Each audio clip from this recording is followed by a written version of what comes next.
Inside Outside Innovation is the podcast that brings you the best and the brightest in the world of startups and innovation. I'm your host, Brian Ardinger, founder of InsideOutside.io, a provider of research, events, and consulting services that help innovators and entrepreneurs build better products, launch new ideas, and compete in a world of change and disruption. Each week, we'll give you a front row seat to the latest thinking, tools, tactics, and trends in collaborative innovation. Let's get started.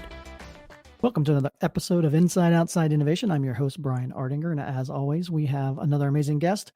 And this guest you may have heard from maybe about a year and a half ago. We had this guest on the show. Welcome back, Ajay Rajani. Ajay, hello. Hey, Brian. How's it going?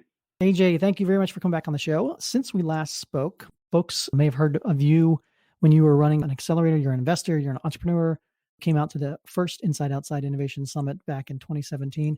And you've always been out there on the edge doing some interesting things. So I wanted to have you back on the show, specifically to talk about a new article you published in Medium. And the title was Navigating the Shift to a Portfolio Career, and how we should think about our professional identities when they're designed to change. And if you listen to the show, you know we've been talking a lot more about the world of work and how our individuals navigating this world of work. And I thought it was a really great piece to bring you back on, talk a little bit more about that. So welcome to the show. Thanks, Brian. Looking forward to sharing, my thoughts on that topic and hearing yours, and hopefully just, continue the conversation forward for the world at large.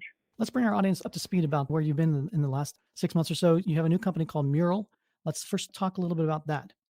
There's a thread here. When we first spoke, and I was at that point running an accelerator, all digital, remote, global accelerator that was really focused on helping individual people before they start a company take an idea and turn it into an experiment.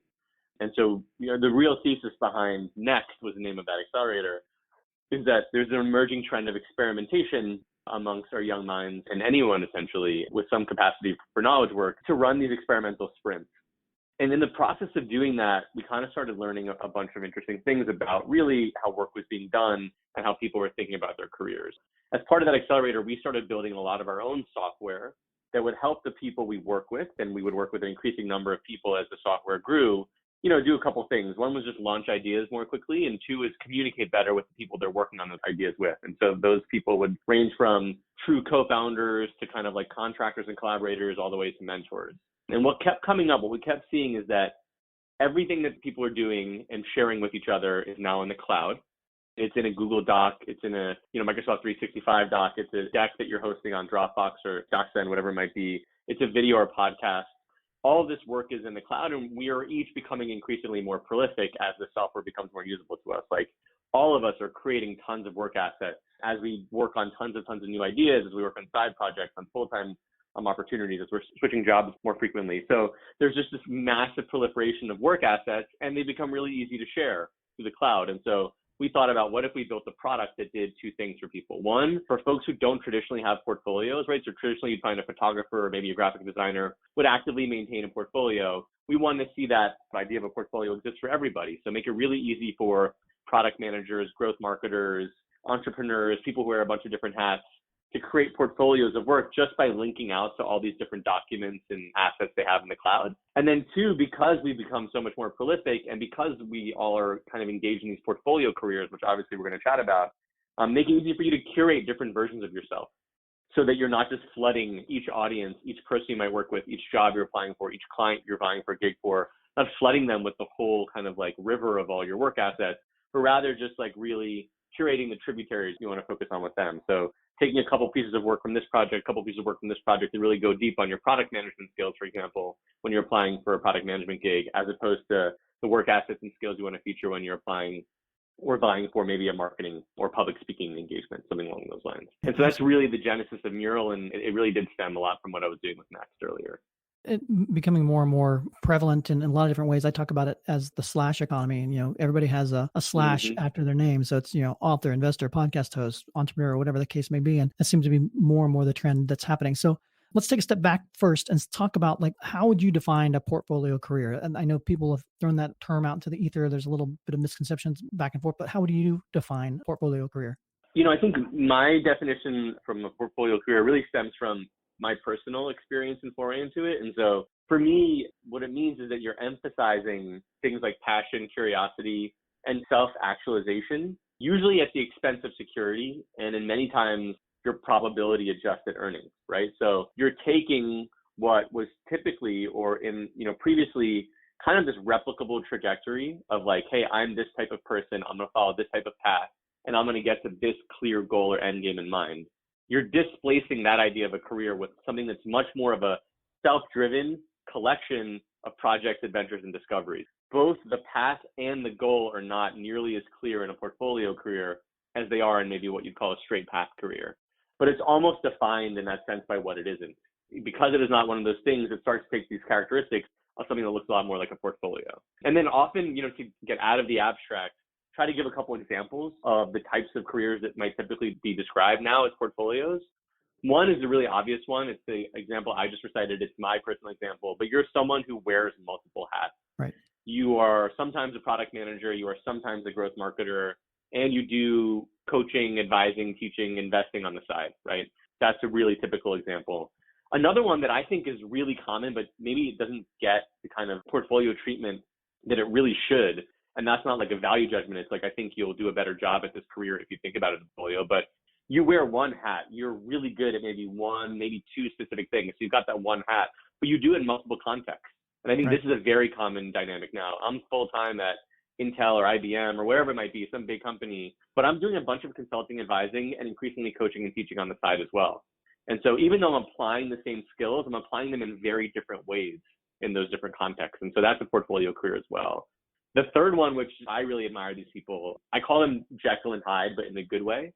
Let's say you're a copywriter by day, but by night, what really drives you is animal activism.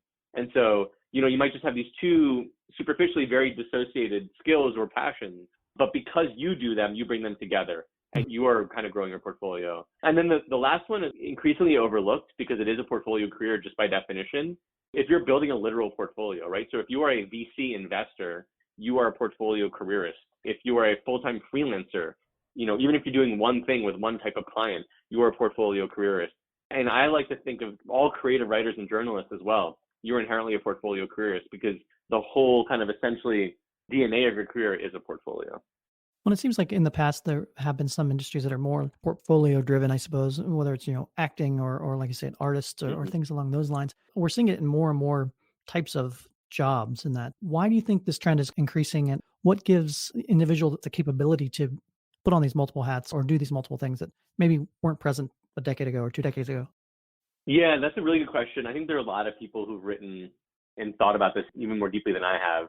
I think part of it is just like this gradual and natural kind of unlocking of the human spirit and human nature. And so my thesis on people is that when it becomes easy to do something, they start doing it. I think a couple things that the internet has enabled and globalization has enabled, a bunch of things have enabled, is that it's a lot easier to share and it's a lot easier to collaborate now than it was in the past. And so because it's a lot easier for me to share, that means share the work I've done in the past as well as share the work that I'm doing now, it becomes a lot easier to build trust and credibility quickly.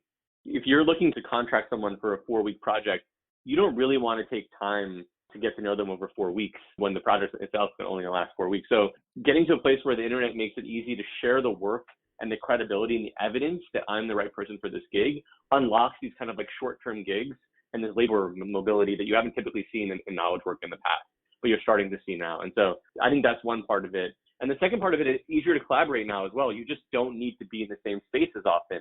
You don't need to have as much physical time as often.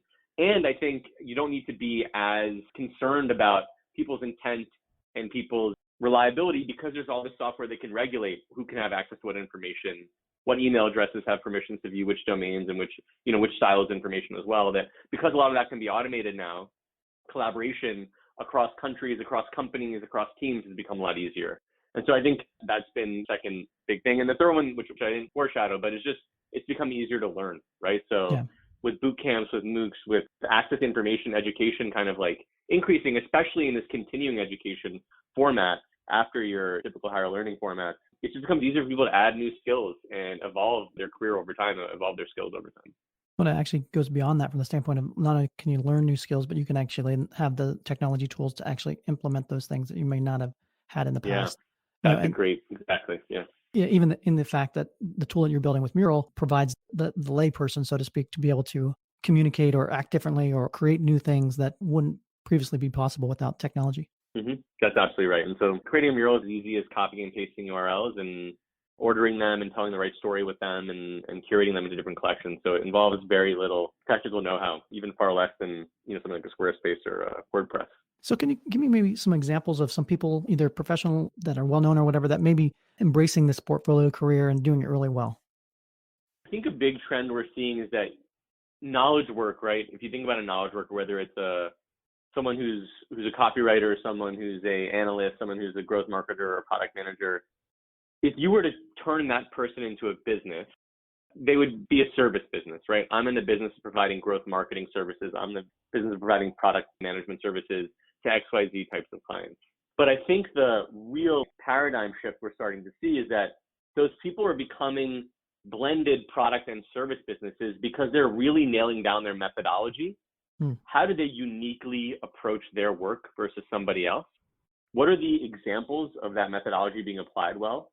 And the most important part is what is the systematic framework and templates I'm using to deliver that methodology to those types of clients in that context, right? And so when you get to a point where someone is pitching not only this is the work I've done and this is how I do it, but this is the set of resources, this is a set of templates, this is the set of cohort analysis, spreadsheets. Again, these could be spreadsheet templates, Google Doc templates, deck templates, podcast templates, right?